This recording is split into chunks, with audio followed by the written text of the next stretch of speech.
Rules অনুযায়ী Jungkook আসার 1 ঘন্টা আগে অফিসে চলে এসেছে, কিন্তু সে একাই পাবলিক ট্রান্সপোর্টে অফিসে এসেছে, জাংকুকের সাথে না। তাদের এগ্রিমেন্ট পেপার অনুযায়ী তাদের পার্সোনাল লাইফ সম্পর্কে কেউ জানবে না। অফিসে তারা দুজনেই প্রফেশনাল হিসেবে থাকবে।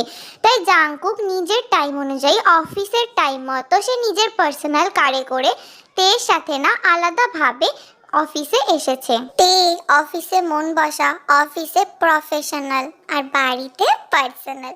বাট আমার তো অফিসে আজকে মনই বসছে না, শুধু কাল রাত্রির কথা মনে পড়ছে। ডান্সটা যেন স্বপ্নের মতো ছিল, আমি ভাবতেই পারছি না জিয়ন স্যার আমার সাথে ডান্স করেছে, তাও অতটা ক্লোজলি, কাছাকাছি। সব কিছু স্বপ্নের মতো মনে হচ্ছে। কিন্তু জাংকুক তার নর্মাল রূপেই আছে, সে যেরকমটা অফিসে থাকে, একদম প্রফেশনাল, স্ট্রিক্ট, কাজের জন্য সবাইকে ধমক দিচ্ছে, ভুল করলে তাকে দেখে বোঝার উপায় নেই যে কাল রাত্রিরে সে তের সাথে একটা রোমান্টিক মুহূর্তে ডান্স করেছে। মিস রোজ, এটা কি হয়েছে? কাজে কোনো রকমের গাফিলতি আমি পছন্দ করি না, কোনো রকমের ভুলকে কিন্তু আমি স্পেয়ার করব না। আপনাদেরকে এগুলো শিখিয়ে দিতে হবে। তাড়াতাড়ি ভিয়ের কাছে যান আর এগুলো সবাই মিলে কারেকশন করে আনুন। আমি কিচ্ছু শুনতে চাই না, আমাকে এই মুহূর্তে এই ফাইলসগুলো ক্লিয়ার করা চাই। Okay sir, no problem. But sir, আপনি যদি আমাদের সাথে আরো দুজন স্টাফকে বলতেন তাহলে ভালো হতো। মানে এতগুলো ফাইলসের কারেকশন আমাদের পক্ষে এতটা চাপ আমরা কিভাবে নেব? কি বললেন মিস রোজ? আমাকে কি আপনাকে আবার বোঝাতে হবে? আমি কি বললাম বুঝতে পারলেন না? সরি স্যার, নো প্রবলেম, আমরা এটা করে নিতে পারবো। ভি অনেক কষ্টে নিজের ব্লাশ করা বন্ধ রেখে কাজে মন দিয়েছে। সেই কাজের মধ্যে হঠাৎই রোজ এসে ব্যাঘাত ঘটালো। ভি, স্যারের অর্ডার এসেছে, ফাইলগুলো এক্ষুনির মধ্যে কারেক্ট করে দিতে হবে। সুতরাং তোমার কাজগুলো এখন বন্ধ রাখো আর এই ফাইলসগুলো তাড়াতাড়ি কারেক্ট করা শুরু করি। যাই বলো ভি, স্যার অন্যদিকে ভালো, সারাক্ষণ বকাঝকা করে, মুখেতে যেন মনে হয় করলার রস নিয়ে থাকে। জন্মের সময় কি স্যারকে কেউ মধু দেয়নি? একটুখানি এমপ্লয়ীদের সাথে ভালোভাবে কথাও বলতে জানে না। এত শক্ত খরুশ লোক কখনো দেখিনি। না না রোজ ম্যাম, আপনি অযথাই ভুল বুঝছেন স্যারকে। স্যারের মাথার উপর কত কাজ থাকে, যার জন্য স্যার আমাদের সাথে একটু চাপে থেকে কথা বলে, একটু বকাঝকা করে। স্যার মোটেও এরকম না। আরে রোজ ম্যাম, আপনি কার কাছে কার বদনাম করছেন? আপনি ভুলে গেছেন ভি আমাদের একটু স্যারের নামে দুঘর জল বেশি খায়, তাই না ভি? ভি তো স্যারের কোনো কিছুই খারাপও দেখতে পারে না, সবটুকুই ভালো দেখে। আর আপনি কিনা বোর কাছে গিয়েই স্যারের নামে বলছেন। This is not fair rose ma'am. বোগাম sir, আপনি এভাবে কেন বলছেন? আমি কথাটা ওইভাবে মিন করে বলতে চাইনি। নেভার মাইন্ড ভি, আই ওয়াজ জাস্ট জোকিং। বোগাম স্যার আর রোজ ম্যাম কি জানে যে স্যার কতটা ভালো? আমি জানি, কেন কি আমি স্যারের সাথে পার্সোনালি স্যারের বাড়িতে থাকি। ওরা তো আর থাকে না, ওরা তো আর জানে না যে স্যার কতটা রোম্যান্টিক, কতটা কিউট। স্যারের সাথে কাল আমি ডান্স করেছি। স্যারকে অফিসে এরকম দেখতে হলে কি হবে? স্যার তো পার্সোনালি আমার সাথে অনেক ভালো ব্যবহার করে। স্যার কাল আমার সাথে এত ক্লোজভাবে ডান্স করেছে, স্যারের হাত আমার কোমরে ছিল। ও মাই গড, আমি তো ভাবতেও পারছি না। আমি খুব লাকি। এতজনের মধ্যে আমি একমাত্র জিয়ন স্যারের বিয়ে, আমি স্যারের সাথে থাকি। আর যদি আমার বেস্ট ফ্রেন্ড জাংকুক থাকতো তাহলে ওর সাথে আমি সব কথা শেয়ার করতাম। আমি তো খুব খুশি। যা বলছে বলুক। তারপর সারাদিন অফিসের কাজে সবাই ব্যস্ত হয়ে পড়লো। সারাদিন অফিসের কাজ কমপ্লিট করার পর ছুটি হবার পর যে যার বাড়িতে চলে গেল। আজ ভি একাই পাবলিক ট্রান্সপোর্টে করে বাড়ি আসছে, কেন কি জাংকুক অনেক আগেই অফিস থেকে অন্য জায়গায় তার গাড়ি নিয়ে বেরিয়ে গিয়েছে। ভি সবার প্রথমে বাড়ি ফেরা মাত্রই ফ্রেশ হবার জন্য ওয়াশরুমে চলে গিয়ে একটা লম্বা শাওয়ার নেয়। শাওয়ার নেবার পর নিজের শরীরে টাওয়াল পেঁচিয়ে ভিজে চুলগুলো শুকনো করার জন্য বাইরে বেরিয়ে আসে। ভি ওয়াশরুম থেকে বেরিয়ে হেয়ার ড্রায়ারটা হাতে নিয়ে সোজা কি মন গেল, সে মিউজিক অন করে হেয়ার ড্রায়ার দিয়ে চুল শুকোতে শুকোতে একটা টাওয়াল পেঁচিয়ে ফ্লোরের মধ্যে ডান্স করছে আনন্দে।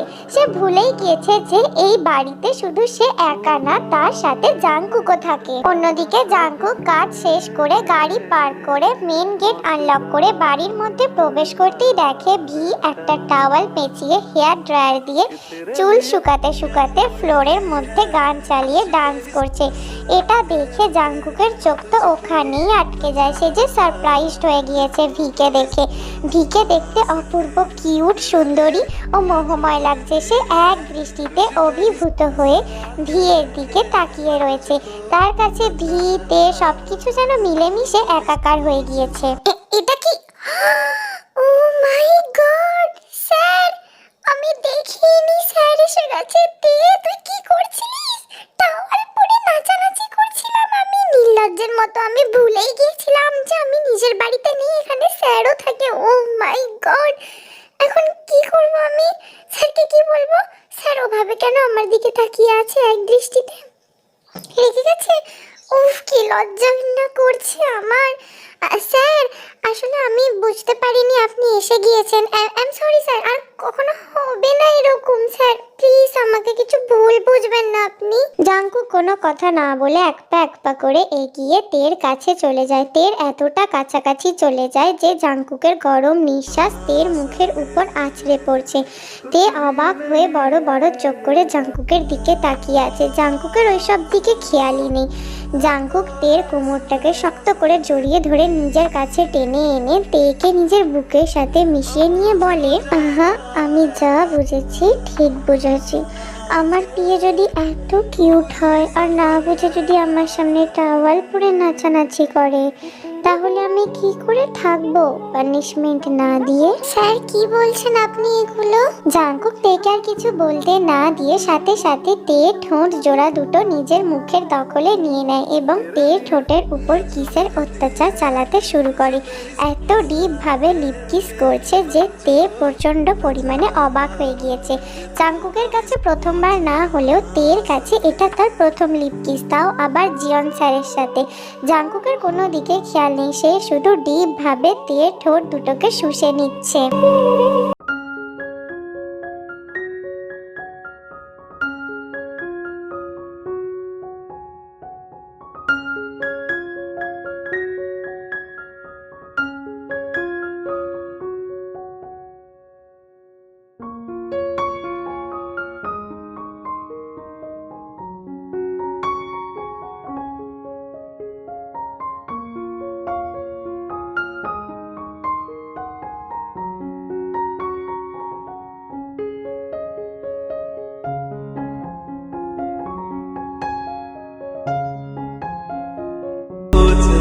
এখনকার জন্য ছেড়ে দিলাম।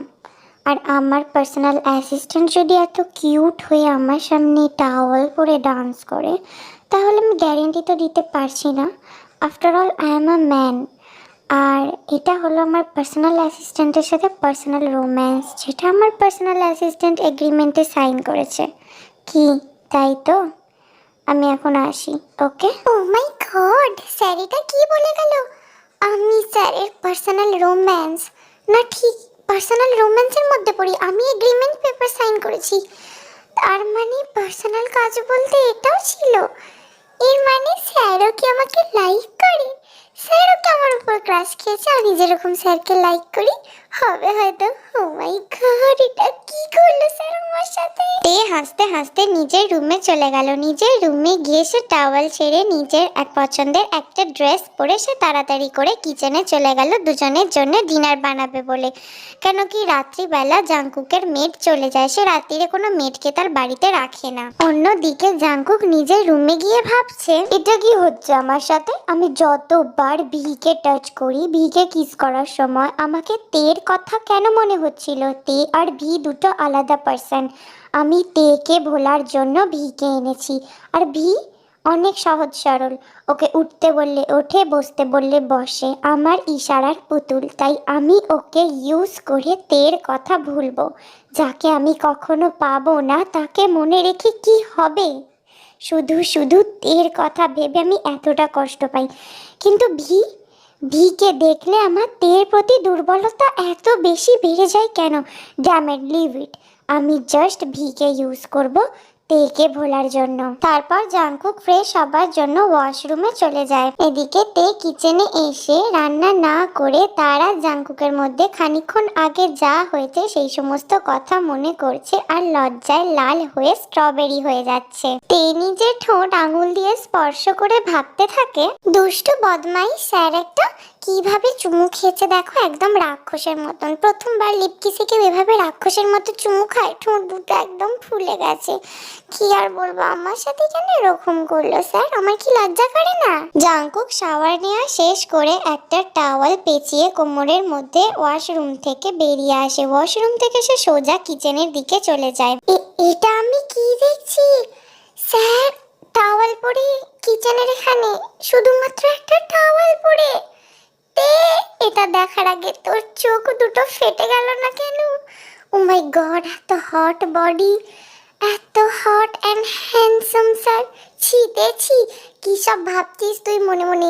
তোর মরে যাওয়া উচিত, লজ্জা হওয়া উচিত। এসব কেউ ভাবে? কি হয়েছে ভি, ওভাবে আমার দিকে তাকিয়ে কি দেখছো? কিছু না স্যার, আমি জানতাম না আপনি এখানে আসবেন। ভি আর কোনো কিছু না বলে সে পিছন ফিরে নিজের রান্নায় মনোনিবেশ করে। কিন্তু তার খানিকক্ষণ পরেই ভি ফিল করে পিছন থেকে দুটো হাত ভিয়ের কোমরটা শক্ত করে জড়িয়ে ধরেছে। যেই না ভি কিছু বলতে যাবে তার আগেই জাংকুক বলে ওঠে, চুপ, এখানে তুমি আমার পার্সোনাল ভি, অফিসের অ্যাসিস্ট্যান্ট, বাট বাড়িতে ইউ আর মাই পার্সোনাল ভি, ওকে? সো আমাকে আমার কাজটা করতে দাও। তে জাংকুকের সামনে কি বলবে সে কিছুই বুঝতে পারছে না। সে লজ্জায় লাল রাঙা হয়ে স্ট্রবেরির মতো হয়ে গেছে। তার দুই গাল হৃদস্পন্দন দ্বিগুণ পরিমাণে বেড়ে গিয়েছে। সে জাংকুকের সামনে জড়সড় হয়ে একটা ছোট্ট বাচ্চার মতো মাথা হেঁট করে দাঁড়িয়ে রয়েছে। আর জাংকুক কোনো কিছুর পরোয়া না করেই সে নিজের কাজে মন দিয়েছে। সে নিজের মতো রোম্যান্স করছে। तू जुदा हो तो लगे है आता जाता हर पल अजीब, इस जहां में है और ना होगा मुझसा। আজকের ভিডিওটা এতটুকুই। এর পরের পার্টগুলো আমার দিতে দেরি হবে, কেন কি আমি একটু অসুস্থ আছি। তোমাদের ভালো লাগলে সাবস্ক্রাইব করো, কমেন্ট করো। আজকের জন্য বাই বাই।